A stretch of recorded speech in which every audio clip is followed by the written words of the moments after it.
you can just imagine how huge the Chinese Coast Guard vessel against the BFAR vessel.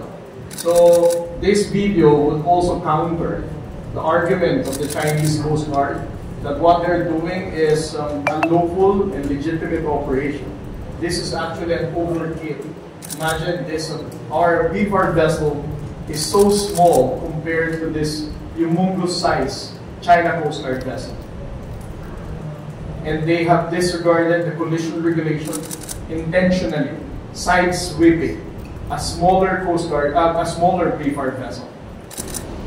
As you can see, the Chinese Coast Guard vessels are actually doing that very close maneuver to the point of side sweeping the BFAR vessels, because they need to get closer to the BFAR and Coast Guard vessels for them to be prevented in proceeding to the Skoda Shoal.